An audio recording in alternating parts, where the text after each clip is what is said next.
interactive media people. This is your final assignment from the Careers in Graphic Design module.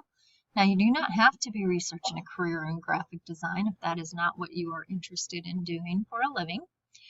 I thought we'd look at the rubric first, and then we'll talk about kind of the presentation itself.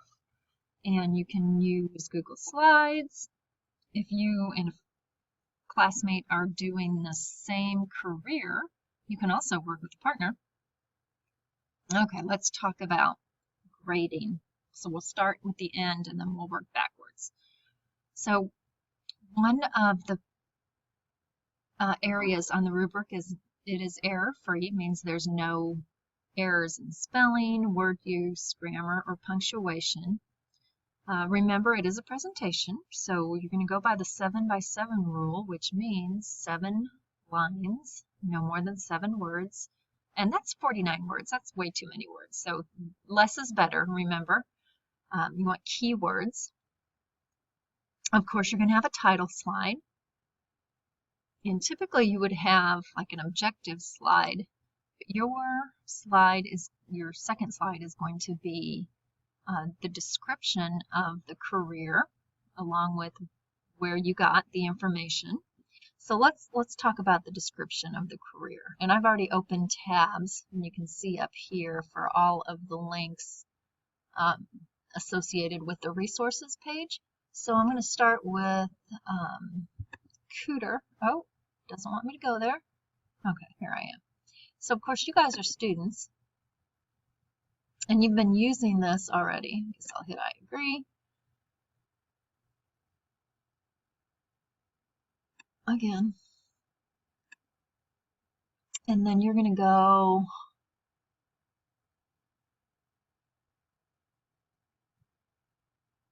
let's close some of these things. You're going to log in. I don't know if I am in here or not. Let's find out.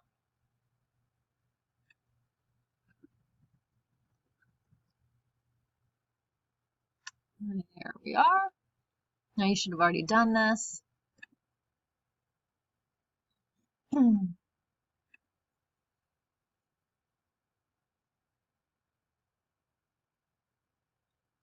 you can use this site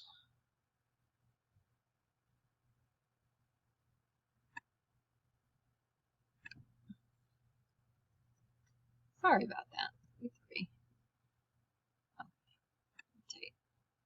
Afghanistan. You can use this site to look at different career areas. One of the areas that you can go to is tools and resources. And until I don't use this site all that much, let's try home.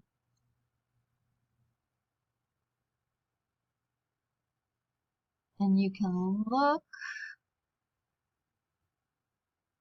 well, it should have matched you up with items. Now, because I'm, as an administrator, it looks kind of weird for me. So I'm going to skip that site. You guys use it if you want. So this is one of the sites that I really like. Maybe I wanted to be, I don't know, a pilot. So I would go search for pilots, and maybe I want to be a commercial pilot. Notice it says there's a bright outlook for commercial pilots. That's because a lot of them are retiring. So I would just click commercial pilot, and then here is here's my description. Now you are creating a presentation, so you're going to take keywords from this, and you are probably going to use some kind of image. After all, it is a presentation. So that would be your career description, along with the website that you got that answer from. Responsibilities. So you're going to find at least 6 tasks and activities that pilots or whoever do.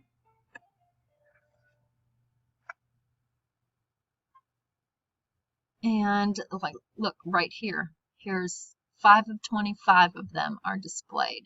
Now I can also use this site right here. For example, I can just go to P because pilot is what I'm pretending to be. And I'm going to scroll down until I find pilot. And how come I'm not finding it? Okay, so I can't do it that way. So what if I try let me go to C. Maybe I can find commercial pilot.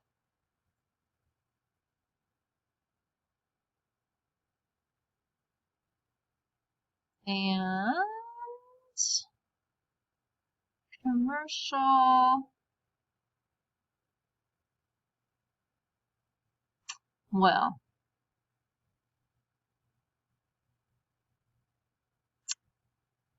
let's try just typing in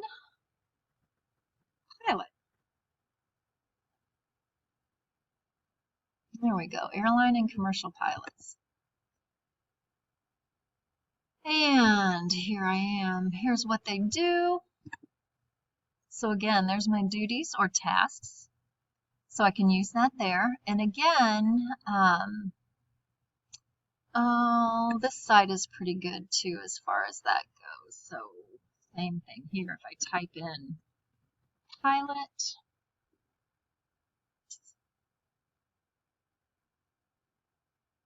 oh, let's go Indiana.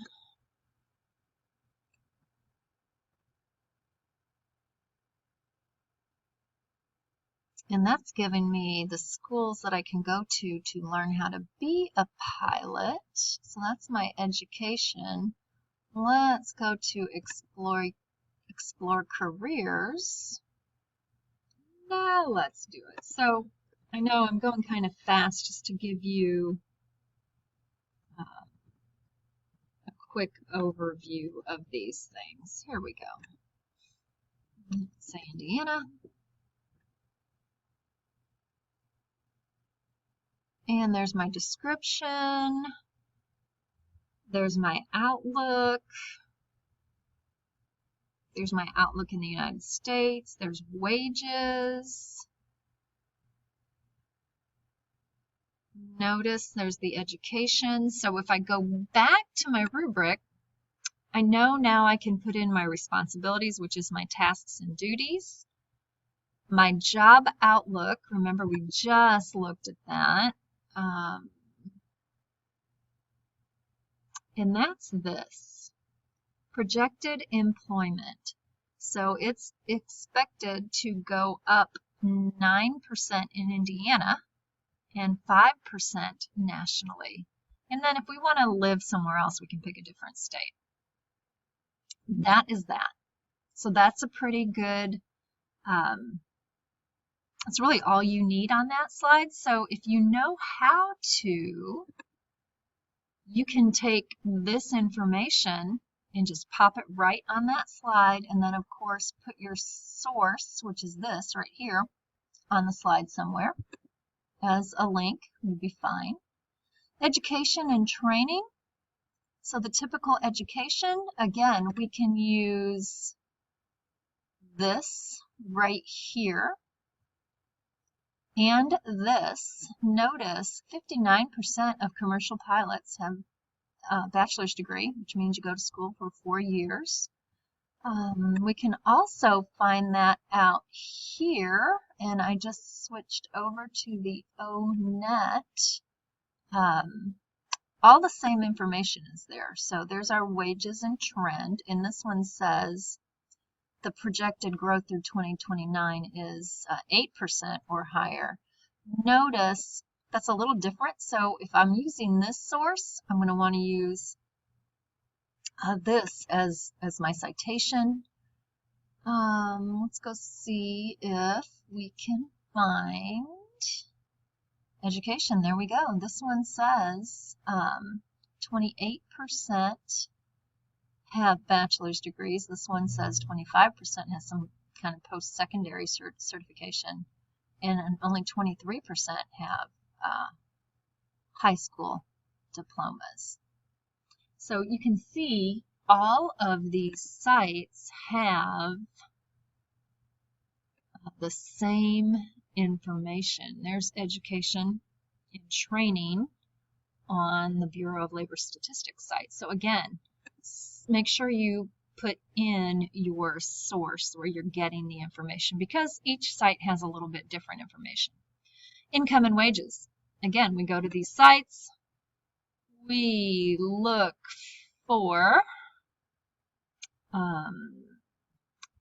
how much they make.